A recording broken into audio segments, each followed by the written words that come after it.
قرآن پاک کے پہلے پارے میں ایک آیت ہے جس میں جادو کا بیان ہے۔ یہ آیت سورہ بقرہ آیت نمبر 102 ہے۔ یہ شروع ہوتی ہے وَاتَّبَعُوا مَا تَتْلُو الشَّيَاطِينُ عَلَى مُلْكِ سُلَيْمَانَ اور ختم ہوتی لَوْ كَانُوا يَعْلَمُونَ پر۔ 102 نمبر آیت سورۃ بقرہ کی۔ کچھ لوگ کہا کرتے تھے حضرت سلیمان علیہ السلام کے بارے کہ وہ جادوگر ہے۔ اللہ پاک نے فرمایا کہ اس نے تو کفر نہیں کیا، اور ہاروت اور ماروت کا ذکر ہے اس آیت میں۔ تو اس آیت کا ایک عمل ہے اور اس کی بہت عجیب تاثیرات ہیں۔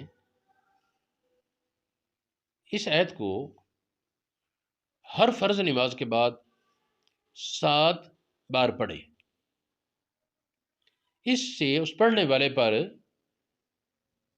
جادو نہیں چل سکے گا، اگرچہ شیطان پورا لشکر لے کر آ جائے، شیطان اور شیطانی طاقتیں پورا لشکر لے کر حملہ کریں، اس کا کوئی جادوگر کچھ نہیں بگاڑ سکے گا، کچھ نقصان نہیں کر سکے گا۔ اس میں گھر میں امن، دوستوں کی محبت، مال کی فراوانی، عمر کی خیریت کے ساتھ لمبی عمر، صحت اور خیریت کے ساتھ، اور بہت سے راز ہیں۔ ہاں، اس کی اگر زکوٰۃ دے لی جائے پہلے تو وہ بہتر ہوگا۔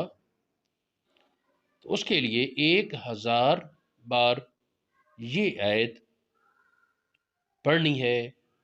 چاند کی یہ جو ایام بید کہلاتے ہیں، 13، 14 اور 15 تاریخ کو دن میں روزہ اور رات میں ظاہر ہے کہ غفلت نہیں، باقی سونا ہے ٹھیک ہے، لیکن فرائض کی کوئی کمی نہ ہو۔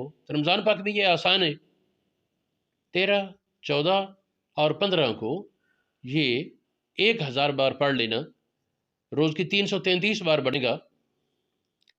اس میں اول آخر روزانہ درود شریف پڑھ لیا، تیسرے دن پڑھائی پوری کرنے کے بعد جو توفیق اللہ پاک دے کچھ صدقہ خیرات کر دیا جائے تو یہ اس کی زکوٰۃ ادا ہو گئی۔ اس کے بعد اگر کسی پر اثر ہے جادو کا تو اس کو بھی 7 بار پڑھ کر کسی چیز پر پانی پر دم کر کے یا کسی چیز پر دم کر کے دے دیں تو اللہ پاک کی مدد سے اس پر سے بھی جادو کا اثر ختم ہو جائے گا۔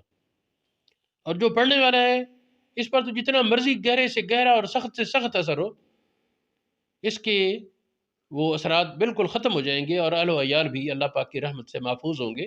ہاں، یہ پڑھتا رہے، 7 بار کی تعداد بعد میں اس کا ناغہ نہ کرے۔ تو اللہ رب العالمین کی توفیق سے یہ خاص تحفہ تھا، خاص عمل تھا جو میں نے سامعین کو تحفہ پیش کر دیا۔ سامعین اس سے فائدہ اٹھائیں اور مجھے بھی دعوات خیر میں یاد رکھیں۔